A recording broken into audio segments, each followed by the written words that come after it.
to Business as Unusual. This is the live stream where we explore the pressing issues and emerging trends that are shaping the business landscape. I'm Kathy Steele, CEO of Red Caffeine, and I'm your host today. And for those of you that are not familiar with Red Caffeine, we are a growth consultancy that builds and executes go-to-market plans for ambitious mid-market companies. That means anything from brand repositioning and product launches to revenue systems and the tech enablement that underpins creating revenue. But all of these things are really aimed at helping build enterprise value for our clients. And each month we bring you the stories from leaders that are really making some bold moves, and today is no exception.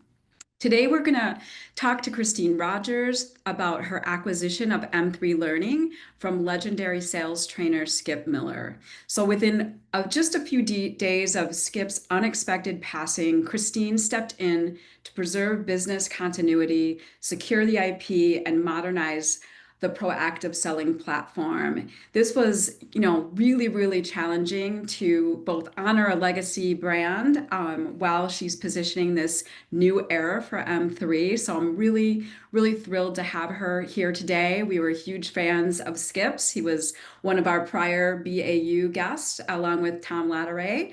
But Christine, thank you so much for joining us. And please, share a little bit about your professional background and a little bit about what led you to M3 Learning. But I also would love to hear something that's kind of fun that's not on your professional bio. Well, thank you so much, Kathy. I'm delighted to be here. It is always so heartwarming when I have the chance to talk to people who knew Skip and experienced Skip. And I say that because if you were around him for 5 minutes, it was an experience. If you were in his zone or his world, it was absolutely something you remembered. And so it's a joy to be here, and I'm excited about that. So thanks so much for having me today. Okay. So a little background. All right. All right, we'll jump right in here. I have spent my life in sales. So not at all anything I had planned for through college, but ended up working in insurance. I owned my own business, a retail store for a while. And then transitioned over into software and technology. And that is actually where I met Skip, is he was doing some sales training at a company where I was a sales rep. And so I originally met him just how, all of you did, where he was this legend and was helping our team grow and develop. Now, through that, we got to be close, because not only was I a rep, but I started helping more in a leadership capacity there. And because we were using proactive selling, I got to know him more intimately, because we were starting to teach the team that. And I moved into an enablement role there. And then Skip and he became a mentor of mine. And I had Skip with me as I moved companies. So we would start doing proactive selling in multiple companies, so the different companies, as I made, a career in sales leadership as a VP of sales and moved through those companies, Skip and proactive selling came with. So I knew that if we wanted to get a company and an organization more efficient and up into the right, proactive selling was the way to do it. And so I felt very comfortable with proactive selling. So fast forward, to where we were at, even as I started my startup a few years ago, we needed a methodology, and I came to Skip as well. So he always showed up for people that wanted to learn, in this space. And he had always shown up just very well for me as a mentor. So that is a little bit of my history. And then we can talk a little bit more about how I came into this role specifically, but just a little bit. When you wanted a fun fact. Yeah, I want one fun fact. One fun fact about me is everybody always asks, like, where did you learn leadership? Your leadership capacity, where did you learn those leadership principles? And I actually learned them by helping through a volunteering experience. I'm a big dog lover. And at about 20, started helping with a boxer rescue. So specifically boxers are my breed, and I've always loved them. And started helping as, a 20-year-old And we were only about 13 of us at the time rescuing boxers. And very quickly moved into how do we get more volunteers? How do we get more people? And you know, some of the hardest conversations that I've had to have in my life were about in that time. I was a board member for 18 years through that Oh my organization, gosh. so quite a while. And we are and currently are, I believe, the largest all breed rescue in Arizona. So we have over 800 volunteers now.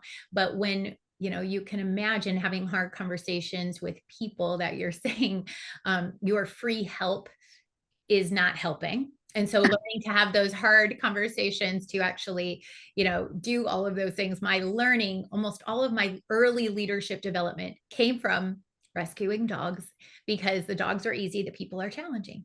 And Yeah. so that's actually my fun. That is a first. I have definitely never heard that career path trajectory, Yeah. but kudos to you. I'm also such a dog lover, and I got to ask, how many dogs do you have? I only have one right now Okay. because he doesn't get along. I have fostered last I counted was over about 150 through the last few Oh years. my So many, gosh. many, many in this home. But currently I have one that's he's old and he does not get along with others. So he's my only one. Okay. Usually he is right there. He stays on Well, the couch. I will have to have a sidebar. I'm very interested in fostering. And if I can get a good case and present it to my husband, I think I will follow your lead on that trail. So, all right, well, let's jump in to some of the questions that we have for you today. All right, so kind of take me back to sort of how things started to happen as um, you know, you were starting to be, interacting with Skip about sort of this leadership transition. But this, really accelerated. So talk us through kind of, what transpired between you and Skip as he was nearing the end of his life. Yeah. So in late 2023, I had my startup called Aspireship. I had concluded that my time there was done. It was working, everything was going well, and it had been 4 years, and I was ready to move on to something else. And had started to do some consulting. I had one client. I actually called Skip in December of 2023 and said, I just wanted to let because he was an advisor for us and had done some work with me, our proactive selling was in Aspireship. He gifted it to us essentially to be able to teach people how to sell through. So he had always been a big supporter of both, learning and growing this community of strong sellers, and also had been a good and strong like mentor to me through that. So I had called to let him know I was planning on stepping out of that role. So in that conversation, he said, in truth, he asked me a million questions. If you know Skip, that was him. And he said, what do you want to do? What gets you excited? What are you thinking about? I said, I don't know. I'm not exactly sure, but I'm going to probably take on a couple more, consulting clients, and I'll decide. I'm not exactly sure. And we hung up that day, and I didn't think much of it. And one of my very dear friends, she called me later that it was, I believe, the next day. And she said, listen, I called Skip to thank him for a referral. And he started asking me questions about you. And she said, I'm going to need you to sit down for a minute. This is like one of my dearest friends. And she said, he wants to talk to you, but he doesn't want to make you feel uncomfortable. But he is not going to get better. And he wanted to know if you had any interest in taking M3 and working and taking it over. And he actually wanted me to ask you first before he put you in this position, if you would be open to the dialogue. And I was stunned because I just talked to him and he didn't say anything. So I got off the phone with her and I sent him a note and said, I'd love to have that conversation with you.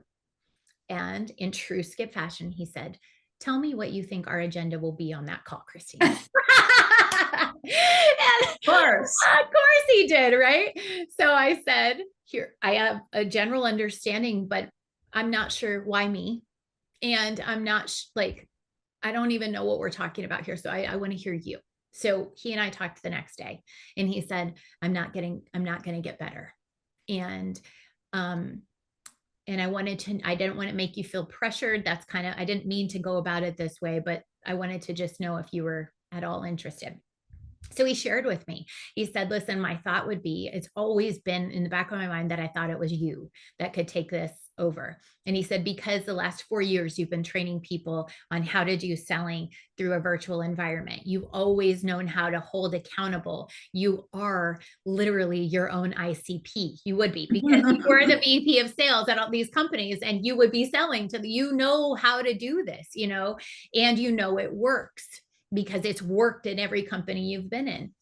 And he said, Christine, my family is taken care of, my kids are taken care of, my wife is taken care of, but my legacy isn't. And I need someone that will protect it and someone that will make sure that it takes it to the next level. And so he said, I would love to have this conversation. Let's plan on in the new year, we'll give it a couple of months and then we'll start to transition you into that. So we called, he had a friend that was a business broker, and he said, because I said, okay, let's have the conversation. I don't know if I'm interested quite yet because I'm not sure what this is. And Right. I did say, Skip, does this business work without you? You are so notable, and like you have such a big personality, and you are the person behind the brand. Right. Is M3 Learning distinguishing? Is it enough that it could live without it being you? And he said, I don't know. I don't know. And he said, but I got to think most of these other guys that have done, this is so Skip, that have done, sales methodologies and things, they're all dead. So I think you could, and it's true Skip fashion. He said, I know that this methodology works. I know proactive selling works. And I have to think it can live on without me. And so, we had literally, I think it was 2 conversations with his broker, and we were trying to determine, we didn't know how to value the company. We didn't know how, and would you value the company at if it doesn't have the main person in this conversation. So, we're kind of just starting that conversation. And and then we lost him. So it was 10 days from the first time he and I had that conversation to when he passed. Yeah. It went so quickly, and from that point, and so it was really stunning. It was really shocking. Yeah, I can imagine. Well, I really appreciate you sharing sort of the whole storyline.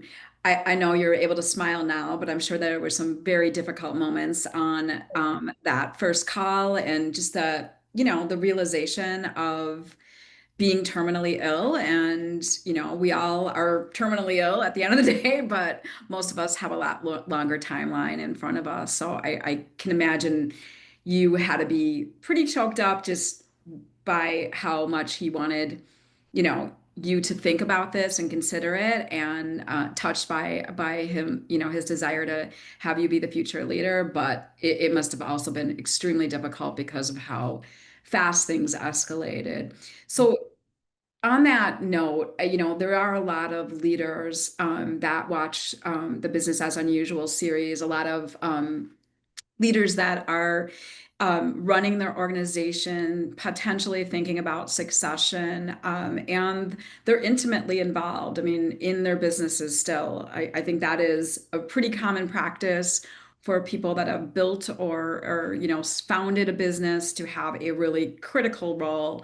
So talk to us about that, what has it been like to take a business over from somebody that was so, intricately involved in the IP, and the delivery model. Mhm. What was interesting is I wasn't at this point, the due diligence hadn't taken place, right? So we were just in the conversations getting started. And so, and I had not met his wife prior. So so at that point, we had known about each other and, different things, but like I didn't know her personally. And he has 3 children, three adult children. His son was the executor and his two daughters. So I knew one of his daughters. Actually, one of his daughters went through a spireship. So I knew her pretty Oh, well and was, had been influential in helping her get into a sales role. So with that, I knew one, but there was this whole part, of the family that I was not familiar sure. with. And I wanted to, again, I felt so honored. And immediately I just said, name me as the interim. And if it's not me, I will help you figure out who it is. And I will try to keep the company afloat while we're figuring this out.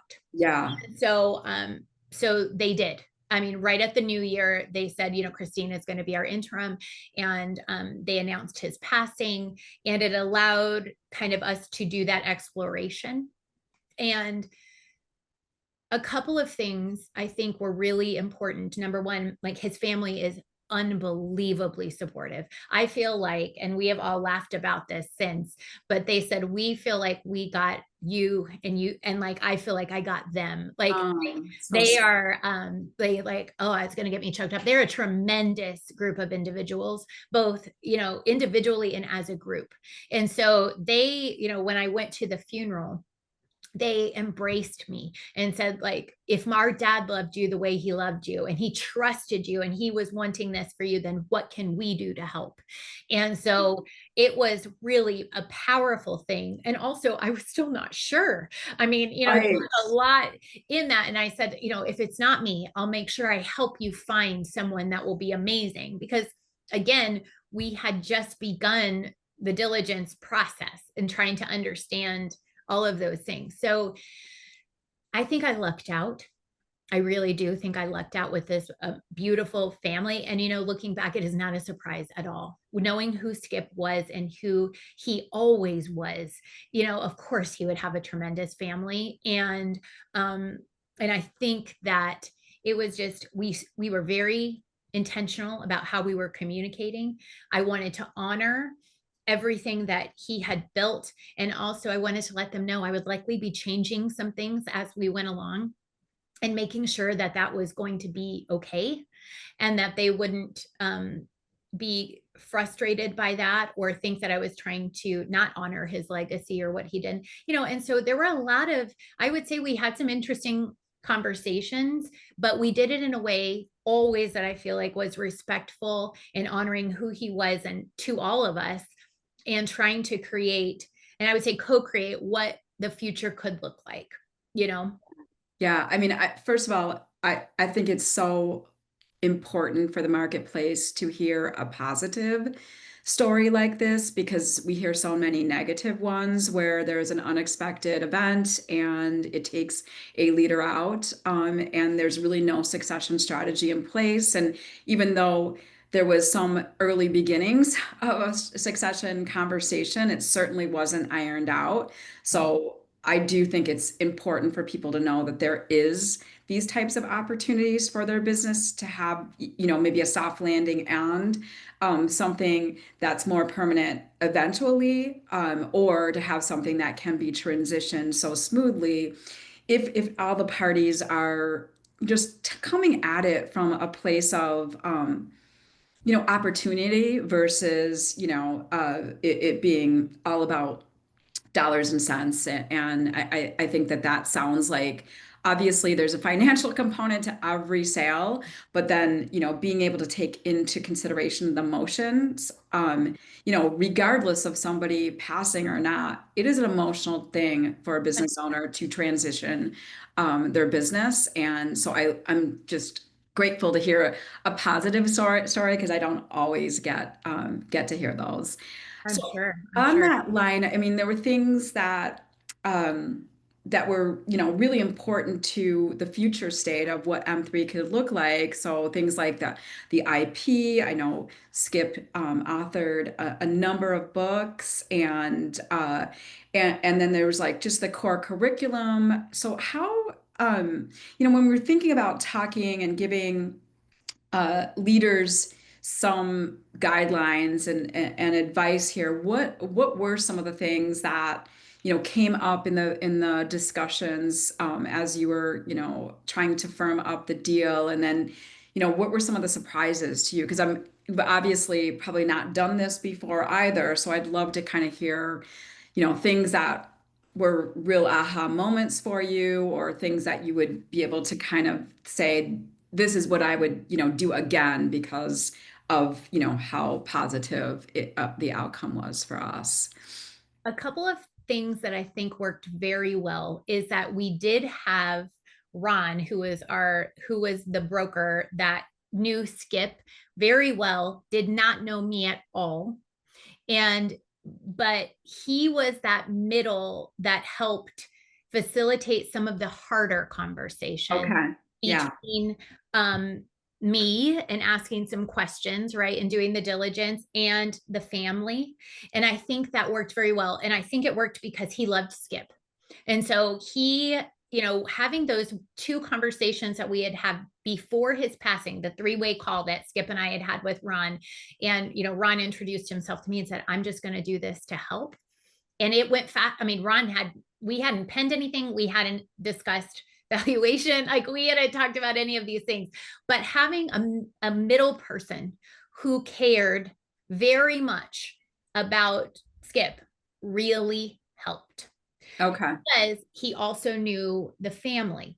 And so in that, he was able to say, here are some things that Christine might be thinking about. So he was, he was advocating and having conversations, and he was telling me, hey, these are some things that they are going to care about. And so he was helping be a great intermediary. And I think that helped quite a bit, because of course both of us had legal counsel to make sure that this made sense. Both of us had financial, CPAs that were doing work on this process as well. And I think that's the other point I would make.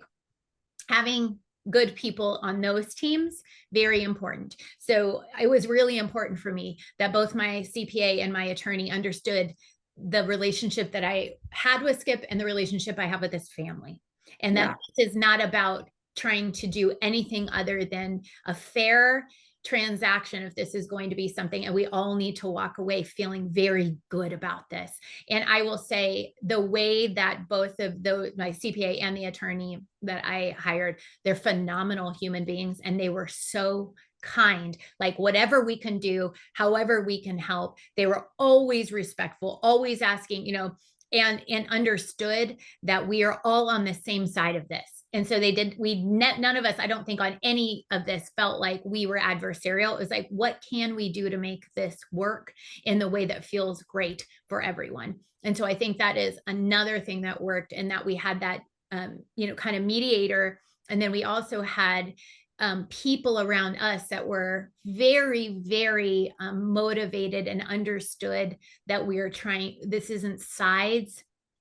This is, how do we make this work together? Right. And I Right. think that matters, who you have in these conversations, because, I've heard, like, much like you have, about, snarky emails going back and forth between attorneys, or the gotchas in the contracts and the different things. And that was nothing I would have ever allowed to have. I did not want that to be at all. And I never had to worry about it with my team. Yeah, I tell you what, I actually heard a fabulous presentation from an M&A attorney earlier this week, and she brought so many things to the table in terms of what should be talked about in advance of getting, to the final stages, and so many of them were way beyond um, the dollars and cents. They were a lot about the family members and sort of unearthing any kind of things that could kill a deal, that, really those two sides want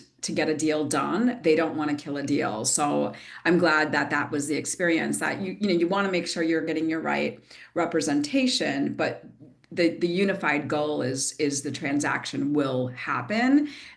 So it sounds like that was a really And I think that the family feels the same way. Like, we were always, like, it was 100%, we were always walking toward it together. Can we walk this path together?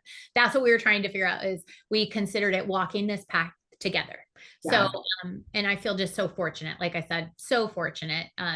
They're wonderful, wonderful people.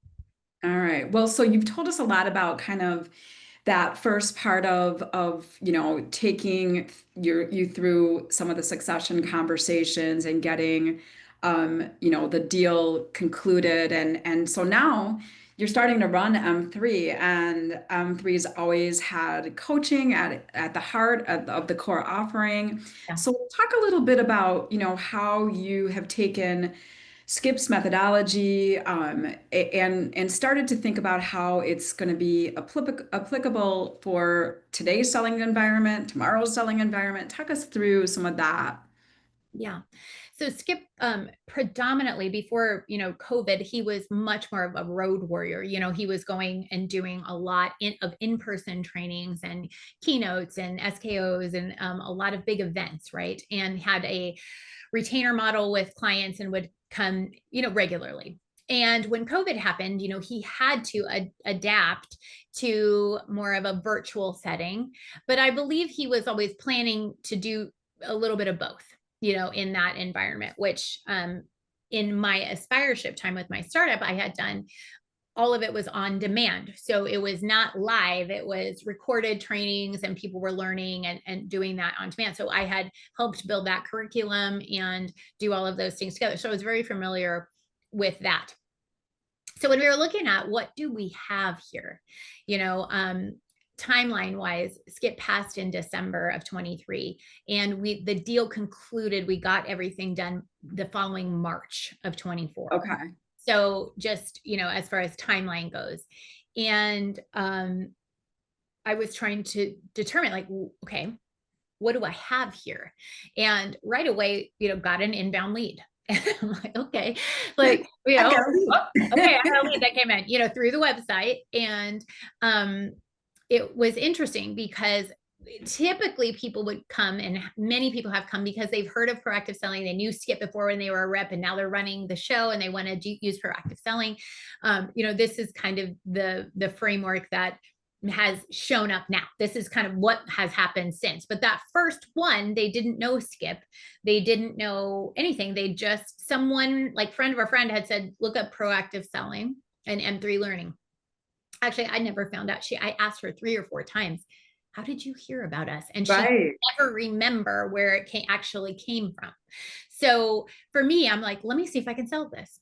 Like, I think I know. And I kept hearing Skip in the back of my mind. I'm like, I don't even know, but I know how to sell and I know what it is and I know what we can deliver. And Tom, who was, always training with and on his own, but with Skip using proactive selling, I knew, okay, if I sell this thing, I'm going to have Tom deliver it. I'm going to watch, how Tom delivers proactive selling, what we now call foundations, those foundational lessons that are really important. And so I watched and I sold the deal, and I just kept hearing Skip in the back of my mind, like, sell it and then figure it out, just like because I thought maybe I shouldn't sell this. Very entrepreneurial. Yeah. And I kept hearing him say, you'll figure it out. You'll figure it out. Like, you know how to do, you'll figure it out. And so I sold it. And right away got another one from a referral. And it was a very large one. This was like a 70-person team. This was a large one. This other one was little. And so I was like, oh my gosh, I can't do this large of it. I don't know what I'm doing quite yet, And I thought, I'm just going to do it. And I'm going to do it. And I'm going to learn as I go. And I took all the content, we did everything, and, it went great. And I started just figuring out that I don't have to have everything figured out right now. I'm going to lean into what is showing up for me at the time. I'm going to learn. And so Tom was with me through much of those first early on, and he was training, I was training, and we were, kind of stylistically seeing how we were different. We are very different. Kathy, you probably know that just by spending time with us, but both believe strongly in what we are doing. We believe in the tools. We know that, people ask me all the time, like, what makes proactive selling so different from every other consultative selling methodology? And I'm like, nothing really. We're all doing consultative methodology, but what it is it is a set of tools, and it is very common sense types of language that is not difficult and that doesn't create friction in the sales process. It really smooths things. And so sellers really easily understand these tools. So I knew that to be true. And I'd watched it work, in the Right. organizations I had run. I knew it worked. So with that, we just started, it was like one foot in front of the other. What is it? The revenue stream I knew is we could do virtual and in-person selling. And that was what I stuck with right there. That's how I did it. And then once I realized, I think this is the revenue stream. What other revenue streams are there? What other things could we do? And I didn't rush it. I took time and then perfected. This is what we're going to call the foundations course. Okay. Is what's going to be. So we are going to have an offering. Tom and I created, this is the Proactive Selling Foundations course, and this is how we deliver it to companies. And so we started there and we created that product. And then we started doing different, what is a little bit of a different flavor of this? If it's all virtual, could we do something where we do it all in one day? Because some Oh, people are wow. like, okay, Right. we want all of it, at one time, and maybe it's a full day, but it is, 5 classes that we would typically do, but they want everybody to get it all at one time. And, so we started looking at what do those different things look like. So I didn't rush in trying to figure everything out. I will say I started with what was very obviously what the market was telling me. There was revenue for people would pay for it. So I just went with that. And then it was kind of the next step and then the next step and then what people are asking for. And could we do this all in one day or 2 days? Sure. What would that look like? How do I time it right? There's all these pieces. If there's 50 people in the room, that's a different challenge than if Right. 10 people in the room. Right. And so trying to figure those different things out. How do you price that? Do you price it the same? So all of those things were questions that were coming up and we just kind of leaned into it. I leaned into it. I was talking a lot to Skip's son. Kyle is fantastic. He is one of my advisors. We spent some time even the last part of 24 and we did a little on-site and started putting together what are the different revenue streams. How can you think about this? Kyle is a very strong product leader, and so he had a lot of ideas about how we could transform the product. So he pushed me on those things too and said, okay, now what's next? What's next? What's next, Christine? So definitely good to have him in the room for that because he was always saying my dad wanted to do this but didn't know how. So let's figure out how.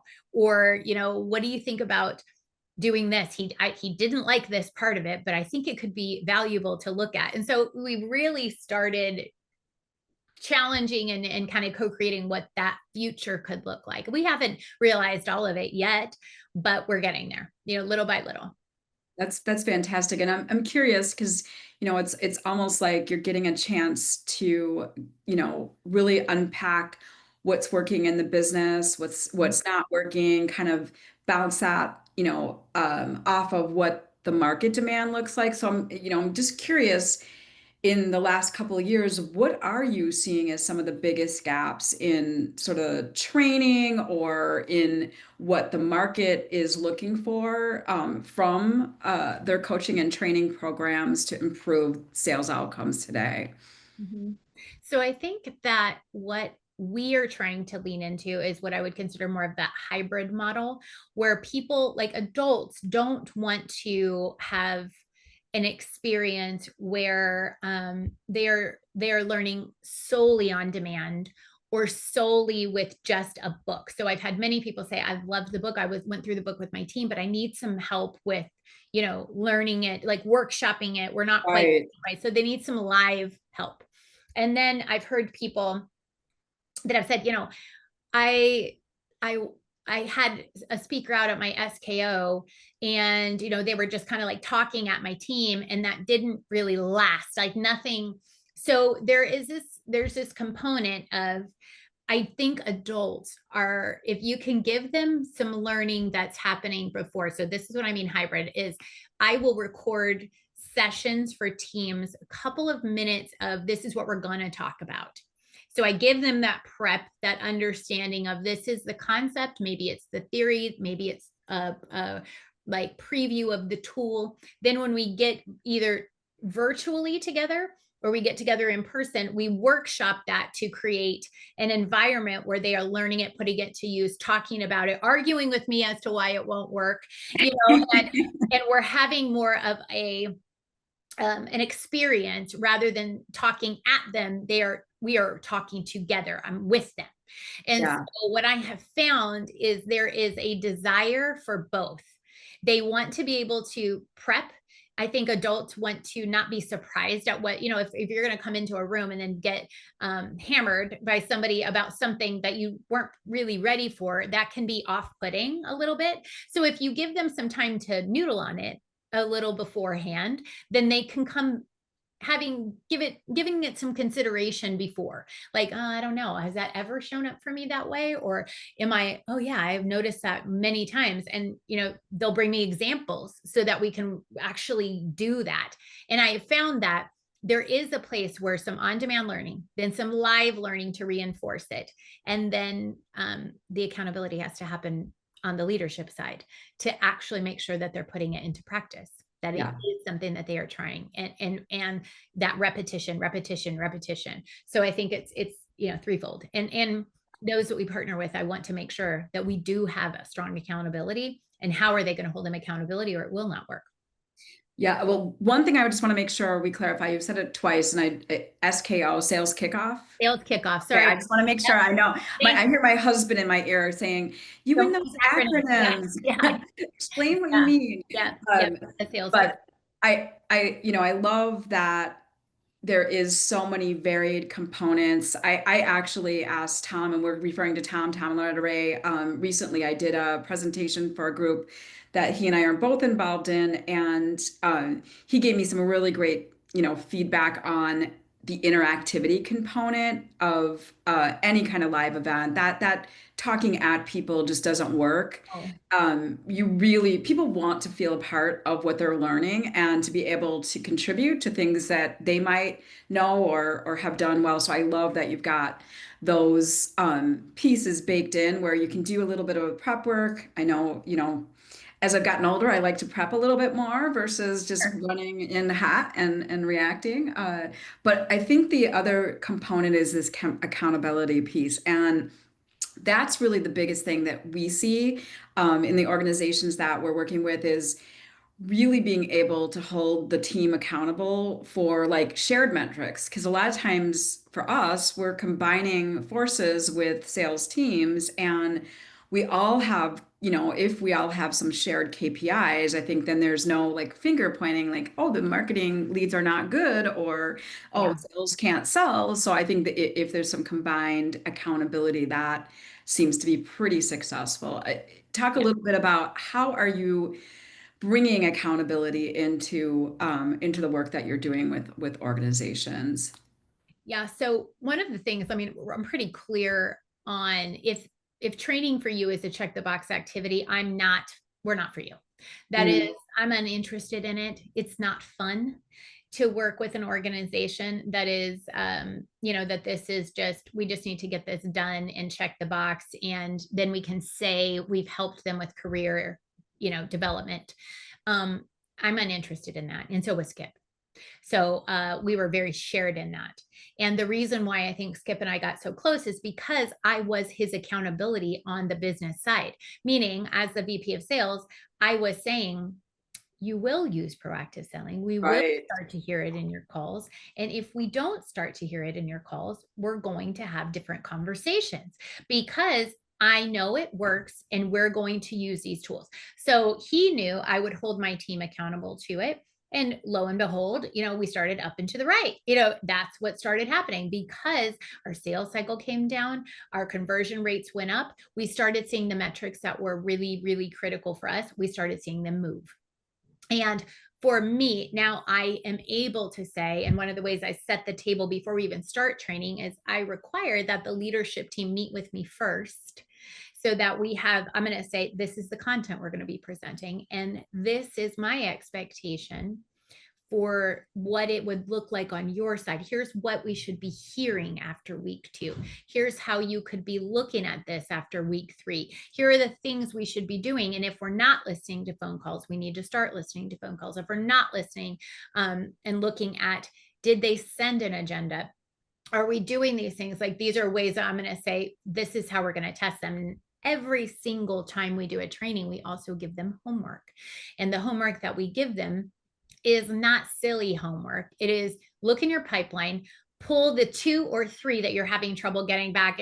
I give them very, very relevant Right. homework, because I also want them to copy in their manager them. So their manager can say, okay, these 3 that are in the pipeline that now they're trying these different tools with, these different proactive selling tools, we should start seeing some movement here. So the managers are also saying, we give feedback on their homework. The managers see that as well. And then I will sometimes say to the manager, how did the follow-up conversation go after that? And so I'm teaching the management layer also how to Okay. have those conversations as well. If the feedback that you would give them after seeing this email chain isn't what we're giving them, then if that's different, let's talk about that too. So we end Right. up doing kind of some coaching and consulting, both on the leadership side as well, to make sure they understand how to actually help their team and enable their team to get better. Yeah, no, I think that that is a mission critical element of a successful sales investment or sales coaching investment, because, just handing somebody the playbook and being like, good job we're just not seeing always that Yeah. turn into a real change in organizations if there's not some ongoing accountability baked in. And you were saying up and to the right. I just want to make sure that that's clear for Yeah, people. revenue going, revenue, like on a graph, this, when we look at revenue and climbing and, things moving in a positive direction, Right. I mean, yeah, is Okay. All is right. Good. with I revenue. Yeah. I that's what I assumed, but I wanted to clarify. Yeah. So you talked a little bit about some of the ways you're going to market in this more hybrid manner. So talk a little bit about that. Like, just what are you using, and how are you delivering some of your on-demand or online content? Currently, we don't have anything that is solely online, other than some of the legacy things that Skip did. So Okay. he did some trainings, and those are free. So we actually have those on if you go to our website, m3learning.com, and you follow the individual courses, it will take you over to our LMS. And it actually has some free courses that Skip put on there to help people. And we still have those. Those are free for people to use. And I always want to have some of those on there for everybody, because people loved him and loved everything that he did. So Yeah, I love that. yeah, so I think at some point we will re-record with the tools and the foundations and give people the option. Right now, for individuals that want to be learning outside of maybe the company environment, because we predominantly work with companies that have teams. Okay. Okay. Because like the company will come and say, I want to do some training with our team. And then we work with the team that way. Okay. If individuals want to learn, we currently have this is a new offering that we've been doing, is they will be able to watch the concepts, just like I told you about, through our LMS. And then they come to a live session. There's one day a week that we are doing a live workshop session with any of the individuals that are in the class. So that cohort of people are learning together. And so it's a smattering of all different types of salespeople. They work for different industries, they're working in different things. And so they're all learning together. And so that is that hybrid where they are getting the concepts and tools ahead of time. They're listening to that. Then they're coming to a workshop. It's 55 minutes once a week for 10 weeks. And we are working through them in really bite-sized pieces. And yeah, it's been really fun so far. Yeah, I love this. So in terms of the cohorts, how large of a group is it typically? No, no more than 10. So Okay. we want it to actually be a pretty small group so that everybody can get there. It's very involved. I mean, they are talking, they're sharing, and yeah, so it's been small intentionally. I'm a huge fan. I've been in peer groups for the lion's share of my career, and I couldn't advocate more for that kind of peer learning environment. It is, I think one of our specialties is just having that picture of all types of different businesses. So, Yeah. if we're learning something in one sector, then we can, you know, shift it a little bit, but there's a lot of power in sort of seeing how sales situations happen for one type of seller versus another, and be able to kind of have some key learnings around a different approach, just by, that vast kind of difference in how many people are in that type of a room. So that's pretty cool. And then I'm also curious, like we are always talking about technology. Obviously, AI is like, you just really, if you put AI in the title, people will show up. So tell us a little bit about some of the tech enablement tools that you're seeing people leverage in the sales process, or you're advocating for, in some of the training. Yeah, I'm absolutely an advocate of using AI, not for the purposes of the actual selling, but for everything else that we salespeople hate to do. So, Right. the way that I teach how to use AI with research prior to the call, with understanding, who you're talking to, understanding the dynamics within the organization. I fully believe that we need to be, even if you think you have the strongest relationship with someone and you talk to them all the time, consistently be still checking in to see has anything new developed within their organization, or maybe even in another side of the business that we're not even, your person, your BTL or ATL that you're talking to all the time, that you have the trusted relationship with, may not be aware of other things happening in the business, so we could leverage something that we're, our product or service are offering for. So I teach them how to take all of the things that, as you start teaching tools, it can start to feel heavy. Like, oh, I got to do this every time. If I have to do this every time, this is going to take so long. And, just saying, are you recapping emails well? Are you recapping a meeting and making sure that everybody understands next steps, and sending, agendas, and using the proper summarized bridge pool at the end of every conversation to make sure we always have next steps by when? Are you doing all of these things? And AI can help with those types of things, rather than, helping to summarize a meeting that we just took. You don't have to, have brain damage. I know for me as a salesperson, when I'm back, I am like old school. I still take notes with like my notebook, and I have, my discovery sheet that I still do when I'm on a call. But if, that would take me at least 30 minutes to recap a good, intro discovery call conversation, because I wanted to make sure I captured everything. Well, AI can transcribe pretty easily what happened, and I can teach it to do it in a way that is a proactive selling recap. What would that look like? And so I can teach it to do those things with me and get me 80% of the way there. So I just tidy it up, and then that's exactly what I wanted it to say. So there's ways to, do I think AI is ever going to replace salespeople? No, I don't think it will. I think it can hopefully help us take away all the non-selling tasks that still have to happen, and help us get more of the selling conversations and more of the relational kinds of conversations that we need to be having, and take away the busy work. And I'm teaching teams how to do that, and using proactive selling tools. Like, you can show Claude, you can show ChatGPT how to craft the proper agenda email that is a proactive selling agenda. You can teach it how to do that. And so we can use those tools to then create the type of experience that we want our prospect and buyer to have.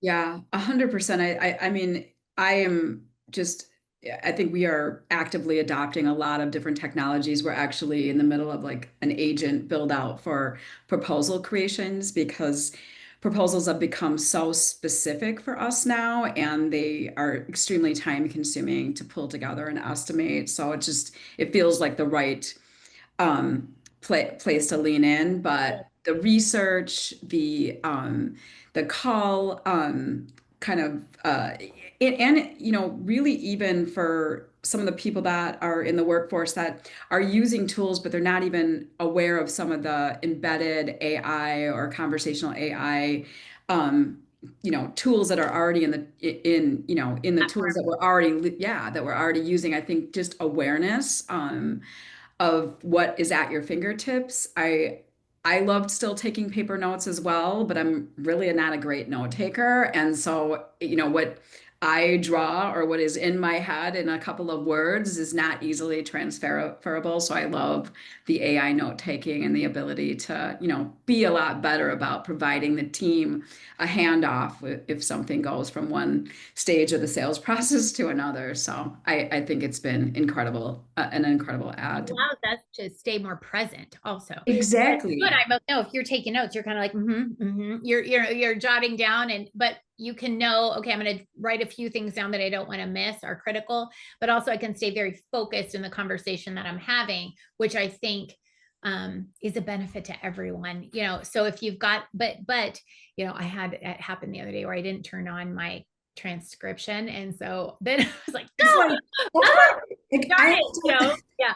Yeah. So I had to rewrite it. I was like, this is really a reminder to always make sure my little transcription is on, because I know I was missing a couple of things. And, so it is interesting. I think, I hope that AI isn't helping people or isn't, making us less good at our jobs, and allows us to really be able to critically think more, be more present, and do what we do best, which is those deep conversations that are going to build value, co-create value together, so yeah, that's how I look a at it. 100%. And I feel the same way. I've had, a really, it's very frustrating when you think you've got some AI notes captured or notes transcribed and they're not available. So you're struggling. But on the flip side, a lot of times what I'm taking notes on is around ideas. Like as people are talking about things, I'm,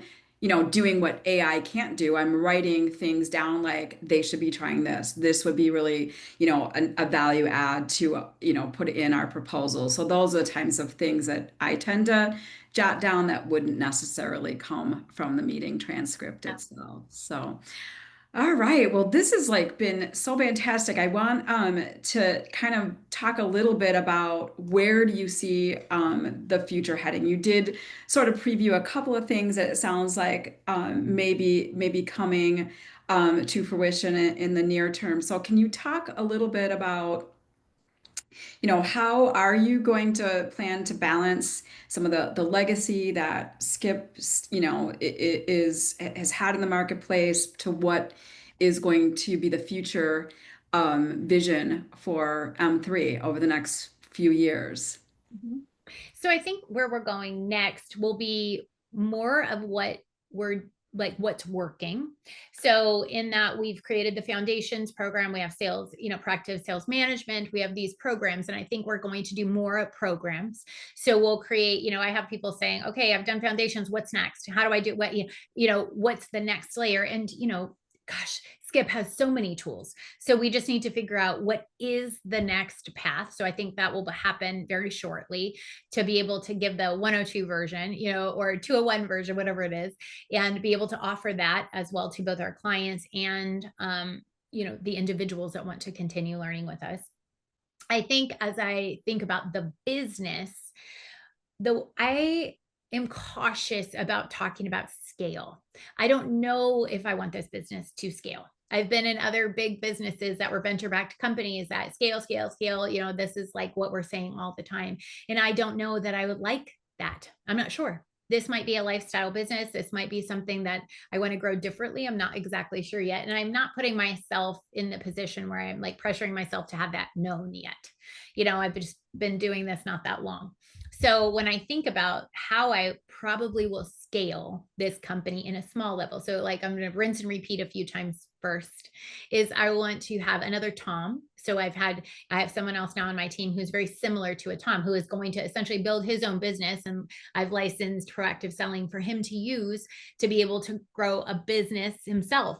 And I could see this business growing in that way. Okay.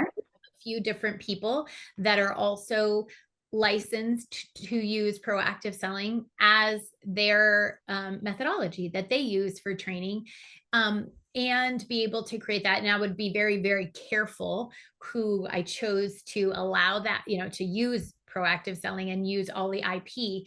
But I think that could be a very interesting way for us to start to have a greater impact. And I'm a very process oriented person. So I've created all the assets that are necessary for that. So Tom, if you know Tom at all, Tom is like, if he can just be in front of the room and do all of that, then that's amazing. And that's what he's great at. He does not want to be having to, okay, invoice and this and that and chasing all of the business side of that I take care of I have a small team that helps me do that. So making sure that the Toms of the world can stay front and center with the people that they want to be doing, because that is, if Tom could do anything, he'd just be in front of the classroom all day long.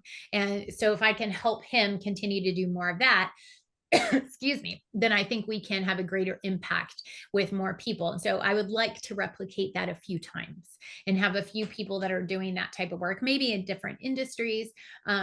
I'm fascinated by the types of industries we help with right now. It is not at all just focused pretty much on tech companies and software companies. Yeah. And that's not been at all what I've experienced since I've got a few tech companies, and that's been my history has been in software and tech too. So I would have thought that that would be what we are seeing, and that's not it.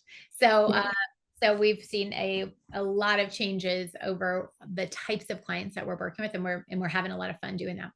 Yeah, I definitely feel like there's a lot of people in the services space that really have had to, where they were more consulting subject matter experts Yeah. versus true sales professionals. So I think there's a lot of shift going on and need in that category of workforce as well. So it's interesting.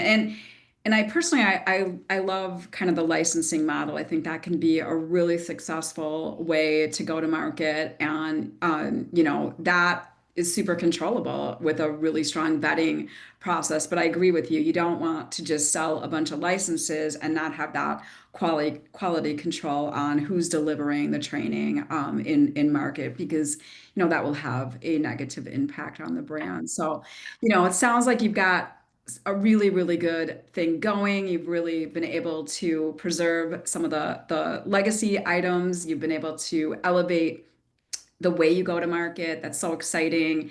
Congratulations on, this transition. I want to ask one like last question around, you know, you've shared so much with us today. We've talked about the transition of a owner-operated business that, that the business was so tightly tied to his IP, his personality. You've talked a lot about what you do and the core offering of M3. But, if you were going to leave attendees with one or two thoughts, what would you want to share and make sure that they took away from today's conversation?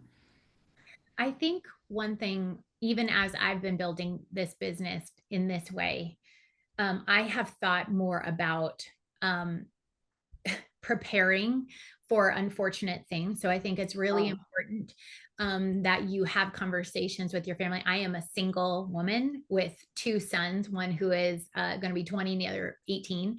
So for me, even with sharing with them, if anything happened to me, just having these conversations are a little bit more, it might be a little bit uncomfortable, but also is important. And preparing for if the worst were to happen, is everything in alignment? Is what I would have wanted. Has it been vocalized? Have I done my part in writing things down? All of those different things, because that has been a learning for me going through this experience, right?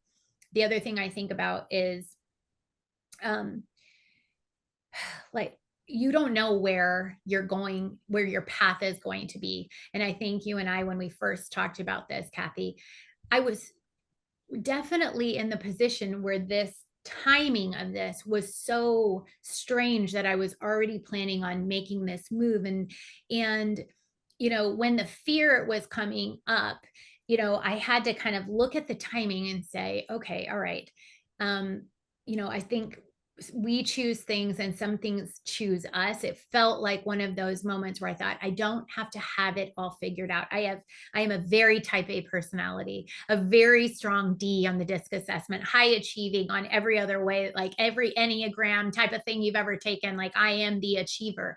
And I have always had people say, if you don't know where you're going, then you're not going to essentially get anywhere good. It's going to be like, and had this feeling of, if I don't have my goals lined out and if I don't have everything perfectly set, and this was a very uncomfortable test for me, I think, in being able to say, I have no idea, and I am just going to do the next thing, and then I'll see what happens. And we're going to have the next conversation, with the family. We're going to talk about these things and we're going to take the next step. And I wasn't sure.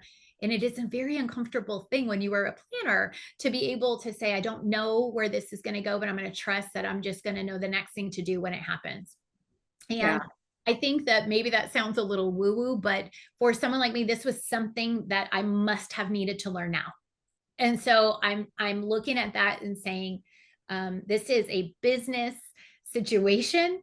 And also, man, this is all the messiness of life that all hit right at the most interesting time when was going through some transition of my own. So all that is to say is sometimes you don't have to have it all figured out. And I don't feel like I have it all figured out right now. And so when you're saying like, what do the next 5, 10 years look like ish? I don't know, but I'm going to know. I've always known what to do next. And I'm just going to trust that I will know the next thing to do. And I'm going to follow that because that's worked pretty well for me through this very, very tumultuous situation. All right. Well, thank you so much. I could not agree with you more. It made me think of my friend Tony Wilkinson and this talk he does on serendipity. It sounded like in that 23, 24 timeline, you were really facing some serendipity in your life, and that was how you forged this path forward. But I couldn't agree with you more. It is difficult when you're a D. I'm a D as well, and when things are sort of scattery and unplanned, I struggle with that too. But being an entrepreneur requires a bit of risk taking, so we're all doing that. We're all like building the plane and flying the plane at the same time. So you're in good company there.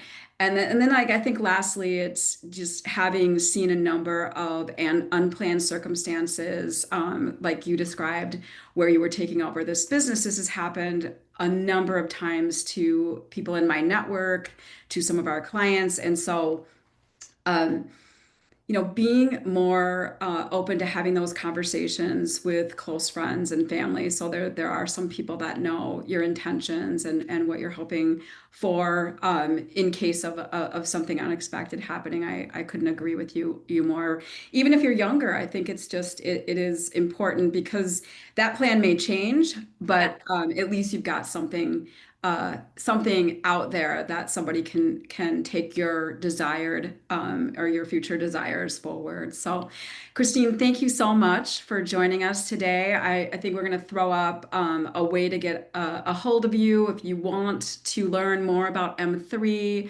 If you want to talk with Christine more about her journey, please connect with her on LinkedIn or you can email her at her email address shared here. Please be sure to put business as unusual in the subject line so she knows where this request or question is coming from.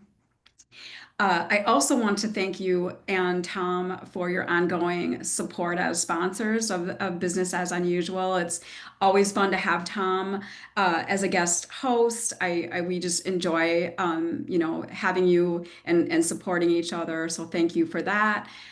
We also want to shout out HR Source. They really are the go-to source for employers for compensation data, HR compliance, legal services, and they also provide fractional HR services support. So, and with that, we are going to tee up our next guest, who just happens to be the CEO of HR Source. I know this feels a little weird that both our sponsors are back-to-back contributors, but they've got such compelling offerings and really so much value to bring to the marketplace. We love featuring their expertise and their stories. And so Mary Lynn Fayomi is going to join us next month. And She's going to be talking about something that I feel like is a really important conversation as we're getting into planning for the future year or the future few years. I just came out of an economic discussion last week, and they are forecasting a lot of volatility for growth and the compression of what's going to happen in our marketplace. So, how is that going to impact your ability to attract, retain high performers in your culture? How do you plan for these compensation expectations where pay and benefits are going to cost employers more? And how do you strike that balance into how you're charging clients and really being able to be a employer of choice for some of the top talent in the marketplace? So we're going to talk about all of that in our next session. So please make sure to join us on December 11th for that conversation.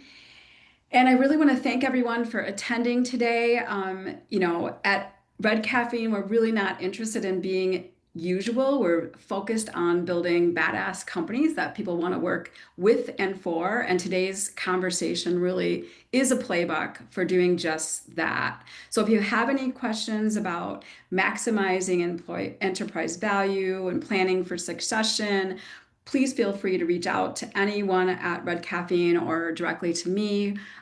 We would enjoy having that conversation. And I, again, thank you, Christine, for joining us today and everyone else. See you all next time.